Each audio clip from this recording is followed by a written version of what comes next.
हुगली जिले के चंडीतला, उत्तरपाड़ा, दक्षिण 24 परगना और चुनचुड़ा में सीएम ममता बनर्जी ने चुनावी रैलियों को संबोधित किया। इस मौके पर उन्होंने कहा कि बंगाल को गुजरात बनाने के लिए बीजेपी के नेता आ रहे हैं।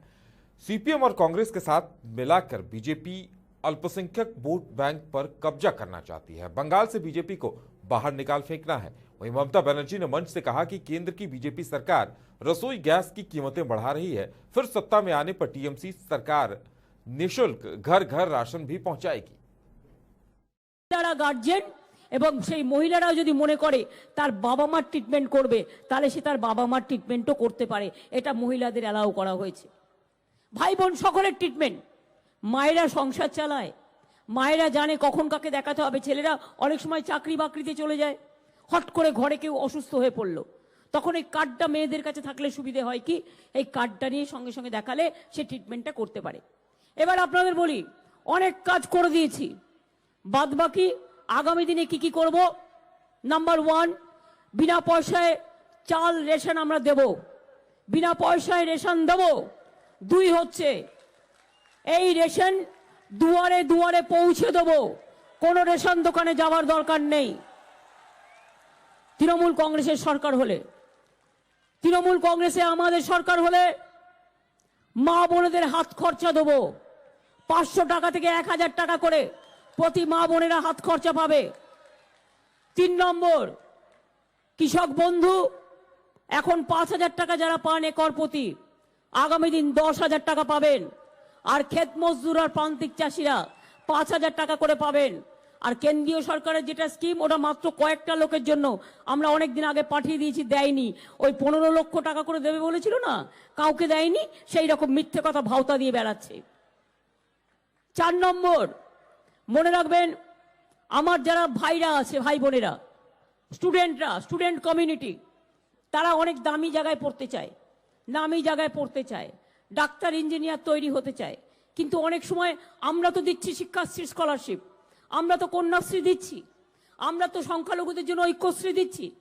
তা সত্ত্বেও আমি মনে করি, তারা যদি মনে করে দেশে বিদেশে ভালো স্মল স্কেল ইন্ডাস্ট্রি ছাড়াও ডবল টিচার অ্যাপয়েন্টমেন্ট হবে, নতুন নতুন ইংলিশ মিডিয়াম স্কুল তৈরি হবে, মাদ্রাসাও ইংলিশ মিডিয়াম তৈরি হবে, মনে রাখবেন কলেজ তৈরি হবে, নতুন বিশ্ববিদ্যালয় তৈরি হবে।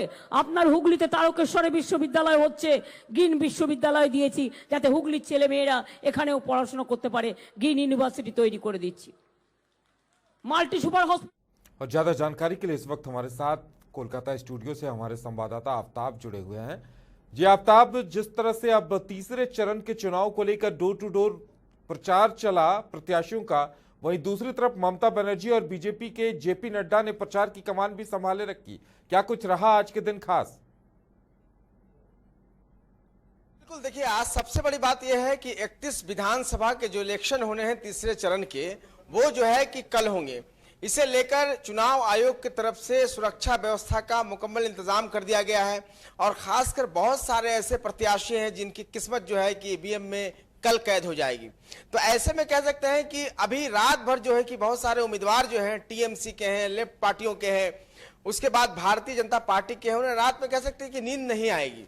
तो अब हम बात करेंगे, हमारे साथ तारकेश्वर मिश्रा जी जुड़ेंगे जो रेसिडेंट एडिटर हैं पश्चिम बंगाल के। वो मुकम्मल तरीके से आपको बताने की कोशिश करेंगे कि आखिर जो है कि सर आप बताइए कि जो 31 विधानसभा में इलेक्शन होने हैं, कई ऐसे उम्मीदवार हैं जिनके भाग जो है कि कल ईवीएम में कैद हो जाएंगे। ऐसे में क्या कुछ कहना चाहिए? जी बिल्कुल, देखिए, ये हम लोगों ने जो है अब तक जो 2 फेज जो चुनाव का संपन्न हुआ है मतदान का, इसके बाद ये मतदान के जो ये तीसरे फेज में चुनाव आयोग के सामने बहुत बड़ी चुनौती है कि इस बार जो है वो जो छिटपुट हिंसा की घटनाएं हुई थी वो भी नहीं हो। और इसकी पूरी जो हमारे पूरी रिपोर्टिंग टीम जो है वो पूरे 31 विधानसभा क्षेत्र जहां आज कल मतदान होंगे, तो आज रात से ही सारे लोग जो है वहां रिपोर्टिंग में लगे हैं। और जिस तरह की व्यवस्था वहां देखने को मिली है, आज दिन भर में जो है वहां पर खूब जो रूट मार्च, बाकी जो है वो नाका चेकिंग, इसके अलावा जो है वो हम लोगों को जो सूचना मिली कि 1-2 जगह हेलीकॉप्टर से भी जो है वो वॉच किया गया है। तो ये कुल मिलाकर के हम कह सकते हैं कि चुनाव आयोग ने आज जो व्यवस्था फिर से जो करी है 2 फेज के बाद, वो निश्चित तौर पर बहुत पुख्ता व्यवस्था करी है और हम लोग आशा कर रहे हैं कि कल हिंसा की कोई बड़ी घटना न हो। हावड़ा है सर, हुगली है, 24 परगना है, जिस तरीके से इलेक्शन होने हैं, किन किन नेताओं की किस्मत दांव पर लगते नजर आ रहे हैं, क्या लगता है? नहीं देखिए, ये अपने जो हम लोगों के पास जो सूचना मतलब जो सूचियां हैं, तो उसमें आपके जैसे स्वपन दास गुप्ता भाजपा के बहुत बड़े नेता हैं। कांति गांगुली सीपीएम में जो है पूर्व मंत्री रह चुके हैं कांति गांगुली जी। असीमा पात्रा जो टीएमसी में अभी मंत्री हैं। इनके अलावा भी करीब 1 दर्जन जो है वीआईपी उम्मीदवार हैं। और मैं आपको कुछ और आंकड़े बताना चाह रहा हूं, क्योंकि जो शुरू में हम लोगों की सबसे ज़्यादा चुनाव आयोग की भी, मीडिया की भी और आम जनता की भी जो निगाह है कि बंगाल जो राजनीतिक हिंसा के लिए जो है वो बदनाम हो चुका है। इस बार चुनाव आयोग की इतनी अच्छी व्यवस्था के बाद क्या वो हिंसा की घटनाएं रुक सकेंगी?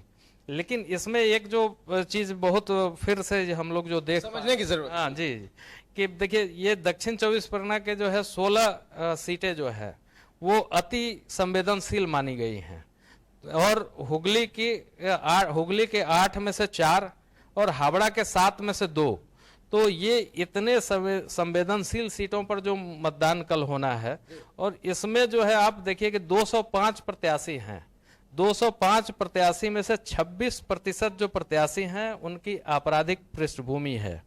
आप देखें कि 53 जो प्रत्याशी हैं उन पर आपराधिक मामले हैं और उसमें 43 जो है 43 प्रत्याशी जो है उन पर अति गंभीर मामले हैं, आपराधिक मामले।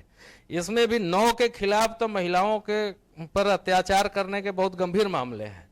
तो अब आप सोच सकते हैं कि जब इस तरह के प्रत्याशी, और ये इसमें कोई एक पार्टी नहीं है, सभी पार्टियां शामिल हैं। सभी पार्टियों ने जो है अपराधियों को टिकट दिया है। ऐसे में कह सकते हैं कि सुरक्षा व्यवस्था चुनौती है चुनाव आयोग के लिए। तो ये ऐसे में जो है हम चुनाव आयोग से अपेक्षा तो करते हैं कि भाई हर पार्टी ये कहती हुई नजर आ रही है कि एकदम स्वच्छ चुनाव होना चाहिए, हिंसा रहित होना चाहिए और मतदान के लिए लोगों को अच्छा अवसर मिलना चाहिए। लेकिन प्रत्याशी देने के मामले में किसी एक पार्टी को हम दोषी नहीं ठहरा सकते हैं। सभी पार्टियों में, या चाहे वो बीजेपी हो, कांग्रेस हो, टीएमसी हो या वामपंथी हो, इन सभी पार्टियों ने कहीं ना कहीं जो है अपराधी प्रवृत्ति वाले लोगों को जो है टिकट दिया है। ऐसे में चुनाव आयोग पर अगर कोई दोषारोपण करता है तो उससे ज्यादा जो है हम तो मानते हैं कि कहीं ना कहीं दलों को दोषारोपण करने एकदम राजनीतिक दल जो है इसके लिए ज्यादा दोषी माने जाएंगे।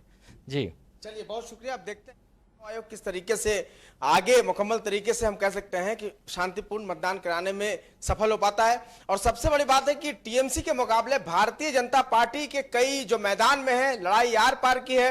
ममता बनर्जी और कह सकते हैं कि नरेंद्र मोदी के बीच मुकाबला है। हमारे साथ जुड़ेंगे एक और मेहमान हैं, बिहार हिंदू जागरण मंच के अध्यक्ष हैं और भारतीय जनता पार्टी के वरिष्ठ नेता है बिहार के, उनसे जानने की कोशिश करेंगे।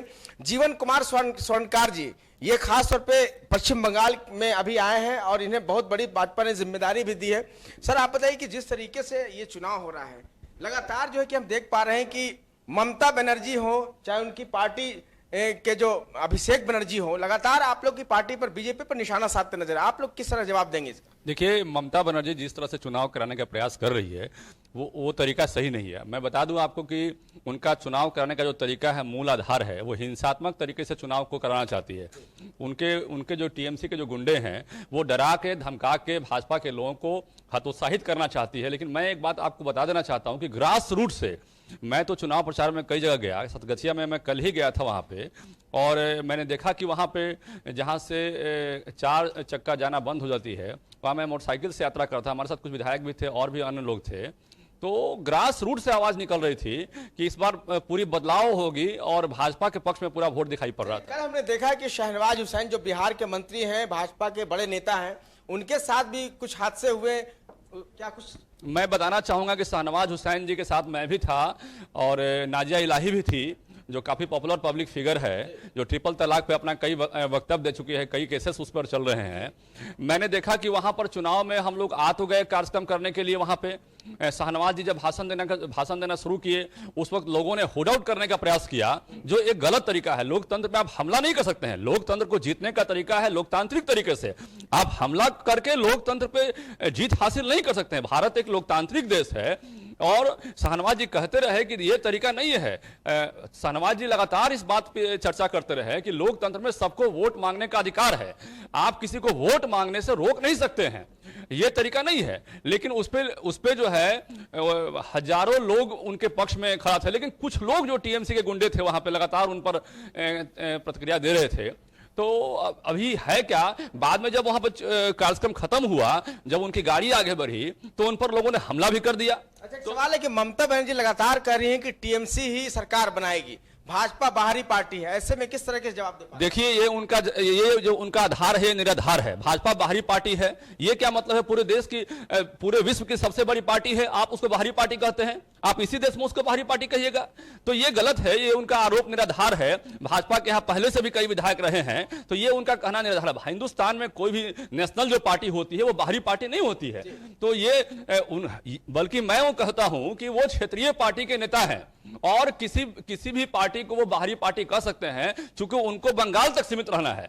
लेकिन भाजपा का एक बड़ा सोच है, अपने बड़े सोच के दायरे में भाजपा काम कर रही है, तो अपने हिसाब से भाजपा सही काम कर रही है। आपको क्या लगता है कि जिस तरीके से देश के प्रधानमंत्री नरेंद्र मोदी, अमित शाह, आपके उत्तर प्रदेश के मुख्यमंत्री योगी आदित्यनाथ का जो भाषण हुआ, जनता को लुभावने वादे किए गए हैं, उससे क्या जनता आपके तरफ जो है कि सोचे कि इस बार बदलाव आ सकता है? क्या लगता है आपको? देखिए, मैं बता दूं कि परसों मैं योगी आदित्यनाथ जी के साथ मंच पर था और मैंने अपने आंखों से देखा कि जहांगीर जी का नाम आपने काफी सुना होगा। बंगाल में जहांगीर के गुंडों ने, टीएमसी के गुंडों ने लगातार मतलब वोटरों को धमकाने का कोशिश किया कि योगी जी के कार्यक्रम में कोई नहीं जाएगा। लेकिन उसके बावजूद, और योगी जी को कहा भी गया कि देखिए वहां पे कार्यक्रम में कम लोग आएंगे, इसलिए वो कार्यक्रम कैंसिल कर दीजिए। वो फाल्टा विधानसभा में एक कार्यक्रम हो रहा था, लेकिन योगी जी बोले कि मैं 2 लोग भी होगा तो कार्यक्रम करूंगा। लेकिन मैं एक बात बताना चाहता हूं, खुशी की बात यह है कि हजारों हजार लोग वहां पर आए और इतनी भीड़ उमड़ पड़ गई कि कुर्सियां कम पड़ गई।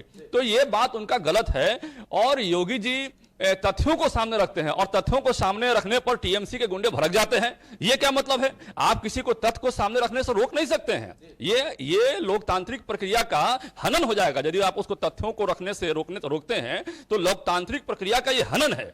और हर हाल में भाजपा सरकार बनाएगी और हम लोग 200 से अधिक सीटों से यहां पर सरकार बनाने जा रहे हैं। आपको क्या मांग करते हैं चुनाव आयोग से कि कल बहुत सारे हिंसात्मक घटनाएं घटी है, कल जो इलेक्शन होने हैं, तो ऐसे में क्या लगता है कि चुनाव आयोग से और ज्यादा बूथों पर सुरक्षा व्यवस्था अर्धसैनिक बलों की बढ़ाने की जरूरत है? देखिए, जो अभी लगातार घटनाएं घट रही है, इसके पहले मैं सतगछिया विधानसभा में हमारी जिम्मेवारी दी गई थी। मैं वहां पर, उसके बगल में डायमंड हार्बर विधानसभा है, तो डायमंड हार्बर में देखा कि प्रत्याशी पर लोग जो अटैक कर रहे हैं, प्रत्याशी के साथ उसके समर्थक पर अटैक, लेकिन उसके बावजूद वहां की जनता इतनी आक्रोशित है, जनता इतनी एग्रेसिव है कि उसका कोई मतलब नहीं है। हजारों हजार की संख्या में प्रत्याशी के समर्थन में जनता खड़ी हो जा रही है और टीएमसी के गुंडों का माकूल जवाब दे रही है। और चुनाव आयोग का मैं धन्यवाद देना चाहूंगा कि चुनाव आयोग भी यहां अच्छे ढंग से चुनाव कराने का प्रयास कर रही है।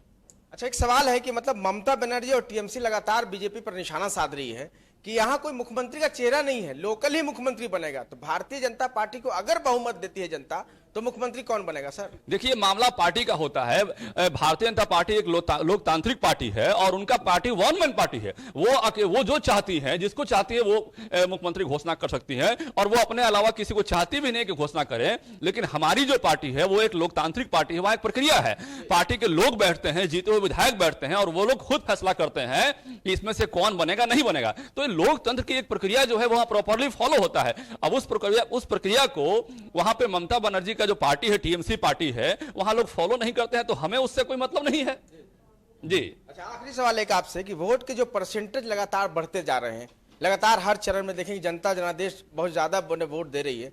आपको क्या लगता है कि तीसरे चरण का जो मतदान होगा तो वोट परसेंटेज और ज्यादा बढ़ने की उम्मीद है? देखिए, मैं जो वोट परसेंटेज जो लगातार बढ़ते जा रहे हैं, तो मैं बता रहा हूं कि ये वोट परसेंटेज टीएमसी का नहीं है, ये टीएमसी के गुंडे से सताए हुए लोगों का है और वो उनको उखाड़ के फेंक देना चाहती है। इसके पहले भी वामपंथियों ने यहां पर काफी घटनाएं की थी और उस घटना के बल पे सरकार बनाने के प्रयास की, लेकिन लोगों ने माकूल जवाब देने का प्रयास किया है। मैं बताना चाहता हूं कि जो वोट का परसेंटेज बढ़ रहा है, ये टीएमसी का नहीं बढ़ रहा है, ये भाजपा का बढ़ रहा है और टोटल का टोटल भाजपा के हित में वो वोट जा रहा है। जनता तय करेगी। बहुत शुक्रिया आपका जुड़ने के लिए।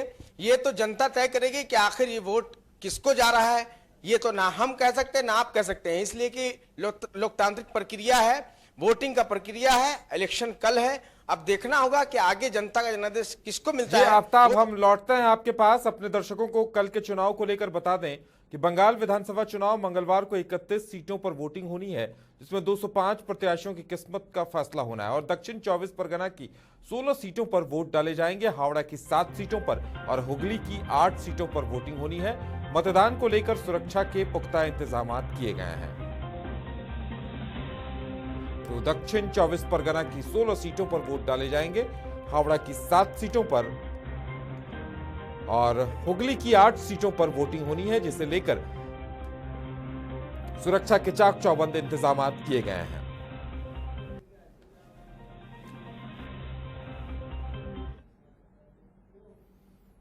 आफ्ताब, आज जया भादुड़ी, जया बच्चन आई हुई थी ममता बनर्जी के प्रचार के लिए, अरूप विश्वास का प्रचार करने के लिए। इस मौके पर उन्होंने ये भी कहा, मीडिया से एड्रेस करते हुए मीडिया से कहा कि आप लोग थोड़ा सच भी लिखा करें। तो एक तरह से कहीं न कहीं सीधे सीधे मीडिया पर निशाना साधा गया है। बिल्कुल, आप कह सकते हैं कि जितने सारे नेता दिल्ली से, दूसरे राज्यों से आ रहे हैं, लगातार भारतीय जनता पार्टी के हो या टीएमसी के हो, लगातार तेजस्वी यादव का भी प्रोग्राम हुआ यहाँ पे कलकत्ता में, तो हम कह सकते हैं कि लगातार एक दूसरे पर निशाना साध रहे हैं। जया बच्चन ने आज साफ तौर पे कहा कि ममता बनर्जी ही पश्चिम बंगाल की नेता है, वो विकास कर सकती हैं। और उसके बाद जो है कि मीडिया से भी कहना पड़ा उनको कि सच लिखें, सही लिखना चाहिए, सही खबर दिखाना चाहिए। यानी कह सकते हैं कि मीडिया पर भी उन्होंने सवालिया निशान लगाया है। तो ऐसे में आप कह सकते हैं कि ममता बनर्जी के लिए भी बहुत सारे दूसरे राज्यों से नेता नेत्री यहाँ पहुंच रही हैं। उनका फायदा क्या मिलेगा, किसको मिलेगा, ये तो जनता को तय करना है। लेकिन फिलहाल के वक्त में अगर देखें तो बहुत सारे फिल्मी स्टार्स को भी जो है कि भारतीय जनता पार्टी और टीएमसी के लोगों ने उतारा है। तो ऐसे में कितना फायदा मिलेगा ये तो आने वाले वक्त तय करेगा। लेकिन फिलहाल के वक्त में अगर देखिए तो सभी जो है कि अपने अपने दांव खेल रहे हैं। कोई भी राजनीतिक दल जो है कि अछूता नहीं है, वो चाहता है कि किसी का दांव किसी के सहारे लग जाए तो उन्हें फायदा मिलेगा। लेकिन इस बार का हम कह सकते हैं कि पश्चिम बंगाल का जो चुनाव होगा बेहद ऐतिहासिक होगा और इस चुनाव पर देश और दुनिया की मुकम्मल तरीके से नजर है। जी बिल्कुल, और इसके साथ साथ अगर देखा जाए तो ममता बनर्जी आज फुरफुरा शरीफ के जो पीरजादा हैं उन पर भी काफी तल्ख दिखी, उनके ऊपर भी काफी हमला बोला और ऐसा लगता है कि उन्हें अब तक कोई नहीं जानता था, लेकिन ममता बनर्जी ने जिस तरह से हमला किया उनके ऊपर, अब लगता है कि उनके नाम के चर्चे भी बंगाल की सियासत में होंगे या बंगाल की सीटों पर। बंगाल में वो एक तरह से कांग्रेस और वामपंथ के लिए लगातार कैंपेनिंग भी कर रहे हैं। जिस तरीके से फुरफुरा शरीफ के पीरजादा अब्बास सिद्दीकी जुड़े हैं लेफ्ट के साथ, तो लोगों ने जो है कि लेफ्ट पर के साथ साथ और दूसरी पार्टियों के लोगों ने उन पर हमला करना शुरू कर दिया है। हम विस्तार से समझने की कोशिश करेंगे। दीपक भट्टाचार्य जी हमारे सीनियर रिपोर्टर हैं, विश्लेषण करेंगे, उनसे समझेंगे कि आखिर इनका मतलब क्या है। और जिस तरीके से ममता बनर्जी ने ओवैसी की पार्टी AIMIM पर भी निशाना साधा और पीरजादा अब्बास सिद्दीकी पर भी लगातार निशाना साधती नजर आ रही हैं। दीपक जी, एक सवाल आपसे कि जिस तरीके से आपने आज देखा होगा, खबरों को लगातार आप लगाते हैं, दिन भर देख सकते हैं कि जो MIM के साथ साथ अब पीरजादा पर भी निशाना साध रही है Mamata Banerjee, left front party को जो गठबंधन उस पर भी निशाना साध रही है, इसको आप किस नजर से देखते हैं? देखिए, ममता ने तो सीधे तौर पर निशाना साध ही दिया था और फुरफुरा शरीफ पे इसलिए निशाना साधा था, जबकि आज की जनसभा में ममता ने फुरफुरा शरीफ को पीरजादा के ऊपर टिप्पणी करी थी और सीधा कहा था कि एक गद्दार निकला है। फुरफुरा शरीफ की मैं सम्मान करती हूँ, लेकिन फुरफुरा शरीफ से एक गद्दार निकला। सीधा सीधा उसका टारगेट था अब्बास सिद्दीकी, पीरजादा अब्बास सिद्दीकी। चूंकि देखिए, एक चीज इसको देखना पड़ेगा और बड़ी ये देखने का भी विषय है कि जो डायमंड हार्बर लोकसभा क्षेत्र है, जो उसमें ममता के भतीजे अभिषेक बनर्जी जो लोकसभा वहां से जीते थे, सांसद है, वहां पर 7 सीटें विधानसभा की आती हैं और उस 7 सीटों पर अल्पसंख्यक वोट निर्णायक भूमिका में रहते हैं। ठीक है ना, तय करना है कि कौन जीतेगा कौन हारेगा। जी जी जी, वो अल्पसंख्यक वोटों पे ही वो जीते थे। 3 लाख से ज्यादा की मार्जिन था, जिसमें अल्पसंख्यक वोटों की उनकी ज्यादा निर्णायक भूमिका रही थी। और उस दौरान फुरफुरा शरीफ पे पीरजादा पर निशाना साधना और उनको गद्दार की एक संज्ञा दे देना, तो ये जाहिर सी बात है कि ये तृणमूल के लिए कहीं ना कहीं ये गलत संकेत जाएगा चुनाव में। और क्या कुछ खास है? कल जो 31 विधानसभा इलेक्शन होने वाले हैं, कौन कौन से नेता हैं आपने समझने की मुकम्मल तरीके से कोशिश किया? लोगों को, दर्शकों को भी हमारे समझाइए कि कौन कौन से नेता हैं जिनकी किस्मत दांव पे कल रहेगी। देखिए, एक हुगली के तारकेश्वर से भाजपा के सांसद रहे राज्यसभा से शोभन दास गुप्ता, वो हैं। और इधर आप चले आइए दक्षिण 24 परगना में बड़ाई पश्चिम में विमान बनर्जी है विधानसभा अध्यक्ष और उसके तृणमूल के नेता हैं।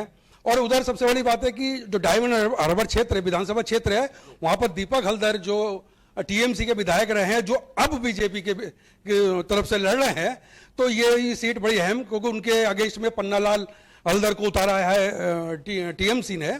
और इसी मारे कई सीटें, जैसे कि आप सुजाता मंडल खां है, आरामबाग से लड़ रही हैं, जो सौमित्र खां जो बीजेपी के सांसद है, उनकी पत्नी है और वो टीएमसी में शामिल हो गई हैं विवाद के चलते।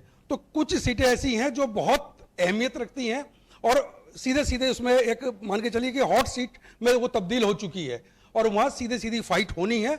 और इसमें संयुक्त मोर्चा जो बीच में है, जिनका इस बार अच्छा दबदबा माना जा रहा है, के साथ उनका गठबंधन।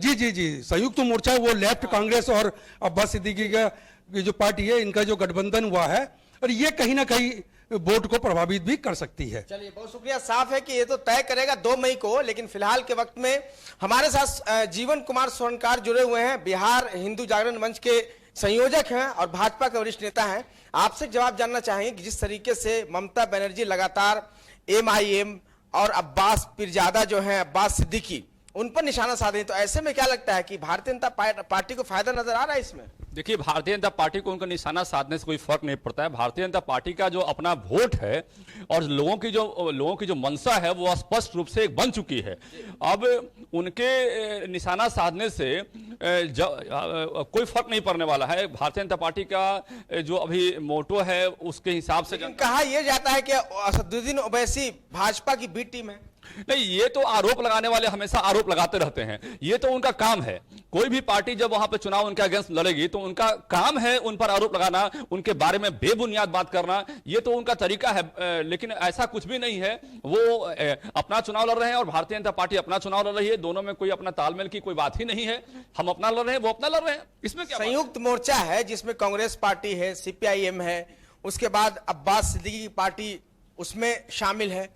तो ऐसे में क्या लगता है कि जो तीसरा समीकरण अगर बनता है, वो भी संयुक्त मोर्चा भी दावा कर रहे हैं कि सरकार मेरी बनेगी, आप भी दावा कर रहे हैं कि सरकार मेरी बनेगी, ममता बनर्जी दावा कर रही हैं कि सरकार मेरी बनेगी, आखिर सरकार बनाने के दावा आप मुकम्मल तरीके से क्यों कर सकते हैं? देखिए, हम तो इसलिए मुकम्मल तरीके से कर रहे हैं कि पूरे जहां जहां हमने विधानसभा में दौरा किया है, उन विधानसभाओं में देखा है कि बच्चा जो है भाजपा के प्रति अट्रैक्टिव है, भाजपा को वोट देने के लिए पूरी मन बना चुकी है। तो वहां पे कोई भी, इसके अलावा और भी पार्टियां, जिसका नाम आप लिए हैं, इसके अलावा और भी पार्टियां हैं जो बाहर से आई हैं यहाँ चुनाव लड़ने के लिए, जिनका कोई जनाधार नहीं है, वो भी करें कि हम सरकार बनेंगे। तो ऐसा थोड़े है, ऐसा नहीं होता है। सरकार वही बना सकता है जिसका स्पष्ट अपना मंशा है, जिसका लोगों के प्रति सेंसिटिविटी है, जो अपना सोच रखता है, जो नेशनल सोच रखता है, जो बंगाल की जनता के प्रति सोच रखता है, जो बंगाल की जनता के हित चाहता है। और मैं निश्चित रूप से कह सकता हूं कि भाजपा, भारतीय जनता पार्टी ही एक पार्टी है जो बंगाल की जनता का हित रख सकती है वर्तमान में। इसलिए हर हाल में भारतीय जनता पार्टी की यहाँ पे सरकार बनेगी। ममता बनर्जी कह रही कि लगातार दूसरे के राज्यों के नेता भारतीय जनता पार्टी ला रहे हैं, उनका कोई बड़ा नेता यहाँ नहीं है, अपना नेता नहीं है, बाहरी की बात लगातार कर रही हैं। देखिए, ममता बनर्जी को ये सोचना चाहिए कि जो बाहरी लोग कह रहे हैं चुनाव के लिए आ रहे हैं, तो ये पार्टी का नियम है, लोग आते ही जाते हैं, पार्टी में लोग यहां से वहां जाते ही आते हैं, क्योंकि उनको क्षेत्रीय राजनीति करनी है। और मैं उनको बताना चाहता हूं, ममता बनर्जी को, आपके मन से, कि यहाँ जो भी चुनाव लड़ रहे हैं, यहाँ के लोकल हैं, बाहर से आके चुनाव नहीं लड़ रहे हैं। हाँ, लेकिन जनता को बात बताने के लिए पार्टी का ये परंपरा रहा है कि बाहर से लोग आते हैं, स्थानीय लोग भी जाते हैं और उनको पार्टी की मोटो को, पार्टी का सेंसिटिविटी को और पार्टी के मुद्दाओं को बताने का काम करते हैं। यहां देखिए, सबसे बड़ी बात है कि भारत सरकार की बहुत सारी ऐसी स्कीम है जिसको कि ममता ने लागू करने में काफी परेशानी की है। जैसे किसान का स्कीम था, यहाँ पे डीबीटी स्कीम में उनको डायरेक्ट पैसा देने का स्कीम था, उसको वहां पे बहुत सारी ऐसी स्कीम था, उसको ममता बनर्जी ने लागू करने में बाधाएं उत्पन्न की है। तो जनता इस बात को पूरी तरह समझ चुकी है कि यहां पर जो है ये सरकार रहेगी तो दिल्ली से जो हमको फंडिंग होना है, चूंकि मैक्सिमम फंड दिल्ली से यहां पे आता है, उसको जनता तक नहीं पहुंचाया जाता है। तो अब उसके प्रति लोग एग्रेसिव हो चुके हैं और मन बना चुके हैं कि हमको हर हाल में बीजेपी को जिताना है। और मैं सवाल आपसे है कि बहुत सारे फिल्मी कलाकारों को आपने भी टिकट दिया, उन पे दांव खेला है, मिथुन चक्रवर्ती भी शामिल हुए आपकी पार्टी में, इसका फायदा कितना मिल सकता? देखिए, ये मिथुन चक्रवर्ती जी बंगाल से जुड़े रहे हैं और जो भी कलाकार की आप बात कर रहे हैं वो बंगाल से उनका कहीं ना कहीं कनेक्शन है, बंगाल के लोगों से उनका अफेक्शन है। तो होता है क्या कि जब चुनाव होते हैं तो वहां पे लोगों से जुड़ने का वो अपना एक तरीका होता है, इसके अलावा और कुछ नहीं है। वो जनता को अपनी बात बताने का एक नजरिया होता है, एक तरीका होता है। तो इससे चुनाव को लेकर इसके बारे में कोई बात नहीं किया सकती है। चुनाव जो हम जीत रहे हैं वो जनता के मन के हिसाब से जीत रहे हैं और दिन पर दिन आपने देखा कि यहां पर वोट परसेंटेज बढ़ रहा है लगातार। तो वोट परसेंटेज किसी और का संयुक्त मोर्चा का नहीं बढ़ रहा है, टीएमसी का नहीं बढ़ रहा है, वो निश्चित रूप से भाजपा चलिए का वोट आफ्ताब, ये परसेंटेज बढ़ रहा देखना है। दिलचस्प होगा कि इनके दावे कितने सच साबित होते हैं। अभी तीसरे चरण का चुनाव होना है और अब तो नतीजों के बाद ही पता चल पाएगा कि बाजी कौन मारता है। हमारे साथ जुड़ने के लिए और तमाम जानकारी देने के लिए आपका बहुत बहुत धन्यवाद।